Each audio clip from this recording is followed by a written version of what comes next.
ధన్యవాదాలు అధ్యక్ష. ముందుగా ఈ హౌస్లో అడుగుపెట్టే అవకాశం కల్పించిన ఉప ముఖ్యమంత్రులు శ్రీ గౌరవ పవన్ కళ్యాణ్ గారికి, అలాగే ముఖ్యమంత్రి వర్యులు శ్రీ నారా చంద్రబాబు నాయుడు గారికి, అలాగే లోకేష్ గారికి ప్రత్యేకమైన ధన్యవాదాలు తెలియజేస్తూ నియోజకవర్గ ప్రజలకు కూడా ప్రత్యేకమైన ధన్యవాదాలు అధ్యక్ష. విశాఖపట్నం సిటీ అన్నది ఒక బ్యూటిఫుల్ సిటీ అధ్యక్ష. గత ప్రభుత్వం ఈ సిటీని పూర్తిగా నిర్లక్ష్యం చేస్తూ ముఖ్యంగా రోడ్లు, యూజీడీ వ్యవస్థని సర్వనాశనం చేశారు అధ్యక్ష. వీటన్నింటి దృష్టిలో పెట్టుకొని ఇవాళ మంత్రి గారికి అడగడం జరుగుతూ ఉంది. గత ప్రభుత్వం మీకు అందరూ తెలిసిన విషయమే అధ్యక్ష. రుషికొండ ప్యాలెస్ లేకపోతే తనకు సొంతంగా ఆదాయ వనరుల మీద మనసు పెట్టారు తప్ప విశాఖపట్నాన్ని కనీసం అభివృద్ధికి నోసుకోకుండా ఇవాళ అడ్డుకున్నది ఆ ప్రభుత్వం అధ్యక్ష. నేను మీ ద్వారా మంత్రి గారికి కొన్ని అడుగుతా ఉన్నా అధ్యక్ష. ముఖ్యంగా విశాఖపట్నం సౌత్ నియోజకవర్గం అన్నది దాదాపుగా బ్రిటిష్ కాలం నాటి వ్యవస్థ ఉంది అధ్యక్ష అక్కడ. ఎందుకంటే మొత్తం కూడా ఓల్డ్ సిటీ అధ్యక్ష. అక్కడ అండర్గ్రౌండ్ డ్రైనేజ్ వ్యవస్థ మొత్తం చిన్న చిన్న వర్షాలు పడినా కూడా పూర్తిగా అక్కడ బ్లాక్ అయిపోయి ఆ వాటర్ అంతా కూడా ఇళ్లలోకి వెళ్ళిపోతుంది అధ్యక్ష. ఒక పక్క పోర్టు కాలుష్యం, మరో పక్క ఈ వాటర్తో చాలా వ్యవస్థలు ఆ యూజీడీ వ్యవస్థ అస్తవ్యస్తంగా ఉంది అధ్యక్ష. నేను అడుగుతా ఉన్న అధ్యక్ష మంత్రి గారికి మీ ద్వారా ఎన్ని ఎస్టీపీలు ఉన్నాయి ప్రజెంట్ ఇవాళ విశాఖపట్నంలో, వాటిని మెయింటెనెన్స్ ఆపరేషన్ జరుగుతుందా? ఆ ఎస్టీపీలు సామర్థ్యం ఇప్పుడు వస్తున్నటువంటి మురికి నీరుకి సరిపోతుందా?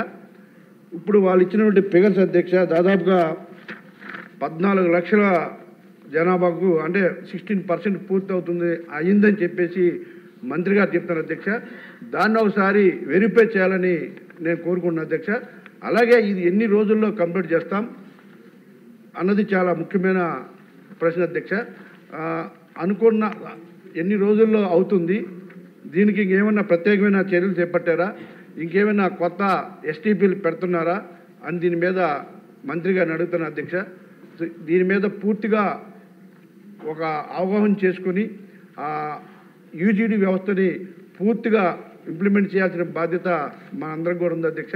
ముఖ్యంగా సౌత్ నియోజకవర్గంలో దాని మీద పూర్తిగా మంత్రి గారు కొంచెం ఆహ్వానం తీసుకొని దాని మీద ప్రత్యేకమైన చర్యలు తీసుకోవాలి విశాఖపట్నం మీద అని చెప్పి నేను కోరుకున్నాను అధ్యక్ష. ఈరోజు మేము చూస్తే నేను ఇంత మునిపే పవన్ కళ్యాణ్ గారు కూడా ఒక మాట చెప్పారు, చాలా మంచి మాట కూడా. మనం ఎవ్వరం కూడా ఇక్కడ ఉండే ఎమ్మెల్యేలు అందరం కూడా గుర్తుపెట్టుకోవాల్సింది, ప్రజలు మనం ఇంత మురుమారిగా ఏదో పెత్తందారి వ్యవస్థ కాదు, మన ఇష్ట ప్రకారం మనం చేయడానికి. నేను అందుకనే మా వాళ్ళని చాలా స్పష్టంగా అడుగుతున్నా, ఇప్పుడు కూడా మళ్ళీ అపీల్ చేస్తున్నా పోలీసులు కూడా, నేను ఎక్కడైనా పోతే సెక్యూరిటీ కోసం ఒక్క నిమిషం మీరు ట్రాఫిక్ ఆపి పంపించండి. ఒకవేళ కాదు అంటే నేను కూడా ఒక 5 నిమిషాలు లేట్ అయినా పర్వాలేదు, నేను ఉంటాను తప్ప ముఖ్యమంత్రి వచ్చాడని హంగామా చేసి మళ్ళా పరదాలు కట్టడం, చెట్లు నరికేయడం, ఎక్కడికక్కడ రెడ్ కార్పెట్లు వేయడం ఇవి ఎక్కడా చేయొద్దని విజ్ఞప్తి చేస్తున్నా. చెట్లు నరికేయడం, ఇంకో పక్కన షాపులు మూసేయడం, స్కూల్స్ మూసేయడం, ఆ స్కూల్ బస్సులన్నీ పంపించడం, హౌస్ అరెస్టులు చేయడం, అక్కడ పోతే అన్ని పార్టీ వాళ్ళని హౌస్ అరెస్టులు చేసి ఎవరిని రోడ్డు మీదకి రాకుండా చేయడం. ఏం పర్వాలేదు, నా మీద ఒక రాయి వేసినా భరించడానికి సిద్ధంగా ఉన్నా. ఆ భరింపు ప్రజా తీర్పుకు, ప్రజా ఒక రివోల్ట్కి దోహదం చేసే విధంగా చేస్తాను తప్ప భయపడే పరిస్థితి ఉండదు.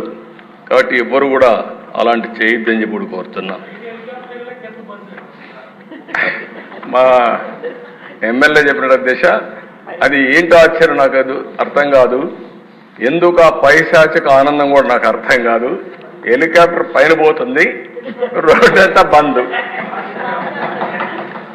అంటే చెట్లు నరికేయడం, అంటే పైన పోయి హెలికాప్టర్ కూడా చెట్లు అడ్డం వచ్చాయి.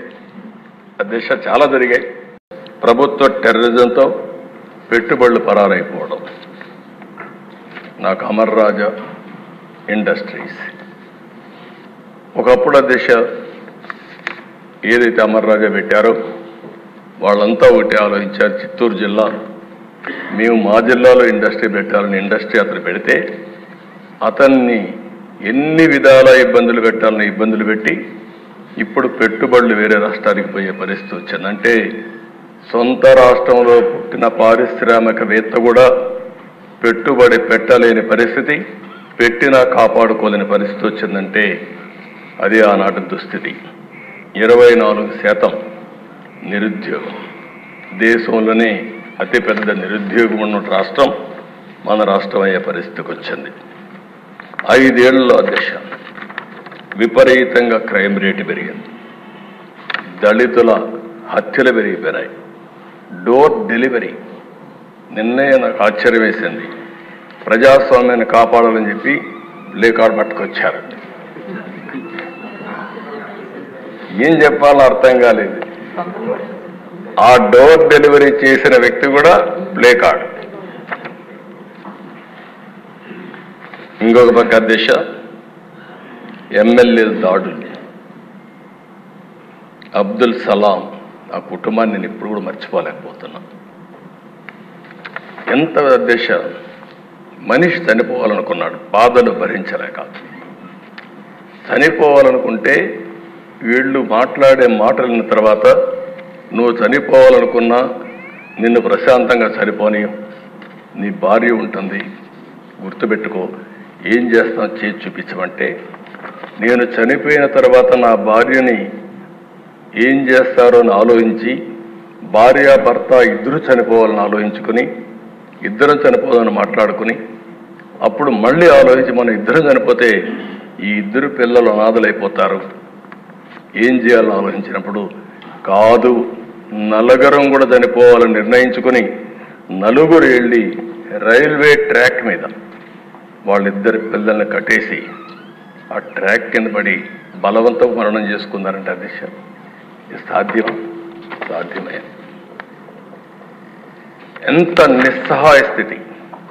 ఈ విషయం మనం గుర్తుపెట్టుకోవాల్సిన అవసరం అది జరిగితే పరామర్శించినటువంటి ఆనాటి ముఖ్యమంత్రి నిన్న అదే పార్టీకి ఒకప్పుడు చెందిన ఇద్దరు వ్యక్తులు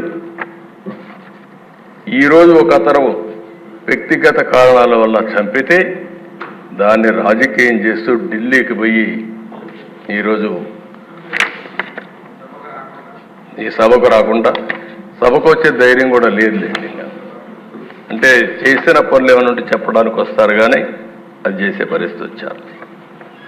అధ్యక్ష డ్రైవర్ సుబ్రహ్మణ్యం, డాక్టర్ సుధాకర్, ఇప్పటికి కూడా జ్ఞాపకం. అధ్యక్ష సుధాకర్ ఏమడిగాడు? ఒక మాస్క్. మీ హాస్పిటల్ అధ్యక్ష నర్సీపట్నంలో పనిచేశాడు, one of the best doctor. ఒకటే అడిగాడు, నేను ఎంతైనా పనిచేస్తా కానీ కరోనా భయంకరమైన వ్యాధి, ఒకవేళ వస్తే మాకు కూడా ప్రమాదం ఉంటుంది, మాస్క్ ఇవ్వండి, అప్పుడప్పుడు మార్చండి అని ఒక మాస్క్ అడిగిన నేరానికి అహంకారమైన ఈ ప్రభుత్వం వేటాడి వేటాడి పిచ్చివాణి చేసి నడి రోడ్లో చంపేసే పరిస్థితికి వచ్చారు. అది చూస్తే చాలా బాధేస్తున్న దిశ. ఒక ఓం ప్రతాప్ వీళ్ళు పెంచిన లిక్కర్ రేట్ల గురించి విమర్శించాడని నెపంతో వాణ్ణి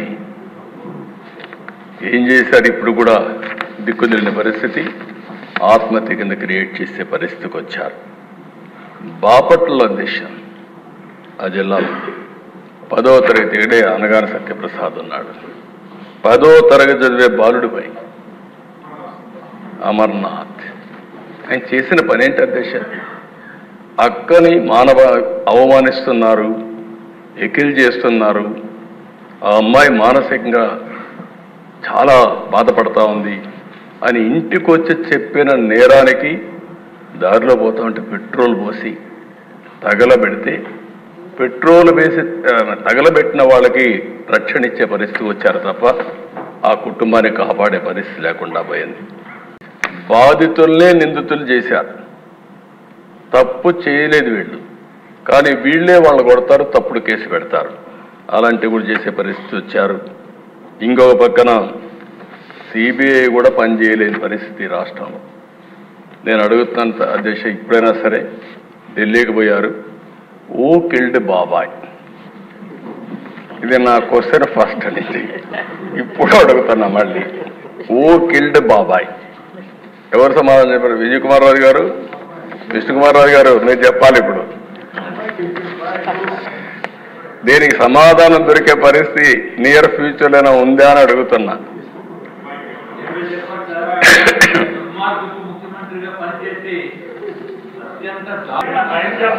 మెంబర్స్ అందరూ కూడా దేశ మేము ఎలక్షన్లో క్వశ్చన్ చేసిందే ఓ కిల్డ్ బాబాయ్ అని, ఇంకా జవాబు రాలేదు.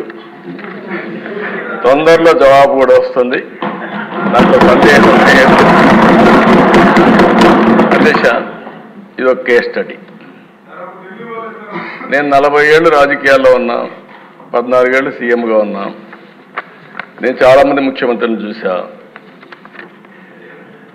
ఇప్పుడే విష్ణుకుమార్ రాజు చెప్పినట్టు ఒక వ్యక్తి ఏ విధంగా చేస్తాడో వివేకానంద రెడ్డి మర్డర్ ఒక ఎగ్జాంపుల్. ఎన్ని ట్విస్టులు తిరిగాయో రెండో ఎగ్జాంపుల్. కడాన ఎవడైతే అక్కడ సిఐ